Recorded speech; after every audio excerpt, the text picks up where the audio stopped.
Hello. Last night, while I was consumed by depression, worry, and anxiety, and full of melatonin to help me sleep, I had a dream that caused me to wake up, and I was fortunately able to write down exactly what happened in it. First thing I want to say is this story was caused by medication. Normally, I don't have dreams like this. The dream went, my parents dropped me off at a week-long summer camp for boys and girls. It was advertised to teach lifelong experiences. On the first day I went through orientation and they said we'd be put into groups and by the end of the week we would be able to complete the obstacle course in the specified time. On the second day they put us into two groups and said we were going to do a test run of the obstacle course. While waiting over in the other group, I noticed a girl with black hair and brown eyes. I thought she was very beautiful, and I took a liking to her. So I walked over and asked her if she would like to be my friend, and she kind of rolled her big eyes and didn't really know what to say. I could not stop thinking about her, and over that few minutes I fell in love with her. So my group did some of the activities on the obstacle course, and I noticed everyone starting to act weird. We did another activity, and while I was waiting for my turn, I happened to walk over to this really large metal building and stick my head in the door. In the building, I saw dazed campers, some sitting down doing nothing and others doing what appeared to be slave labor.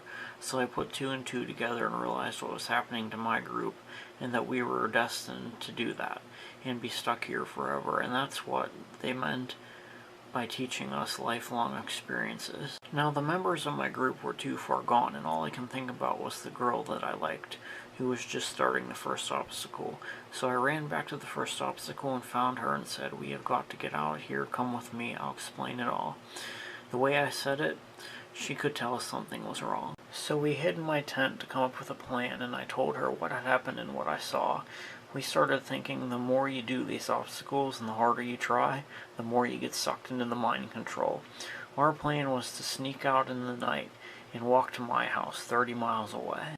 We walked fast, about 7 miles, and she could go no more, so I carried her on my back piggyback style the rest of the way, since at this point I was high on adrenaline. I carried her on my back the remaining 23 miles, and we arrived at my house around 8 in the morning. At this point I still didn't know her name. My parents knew something had happened and were wondering why it appeared that I had carried this girl for quite a ways.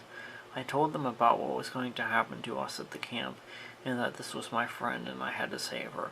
At this point she realized how much I must love her, and she told me her name was Lisa. We called the authorities and told them about the camp, and they said, "Yeah, right." So my parents said where the camp was that they dropped us off at and where to find it, and the camp was mysteriously all overgrown and the buildings were all abandoned. We figured that not only the kids were affected by the mind control, but everyone else outside the camp. Like the camp appears in front of people it's hungry or in need of, consumes and swallows them up, and then disappears when it's satisfied and full like a stomach. Me and Lisa were exhausted. My mom said, "We'll put your friend in your sister's room and you in yours." I said, "No, I'm not leaving Lisa's side. She's sleeping with me. I don't want to lose her." Me and Lisa ended up being best friends, and I ended up marrying her. We now spend and cherish every second we have together. We've moved on, but are haunted by the memory of the camp. Well, I hope you enjoyed the story. Thanks for watching. Please subscribe, and sorry about my voice. There's nothing I can do about that. That's just the way I talk. I've been like that all my life, and I've learned to ignore it.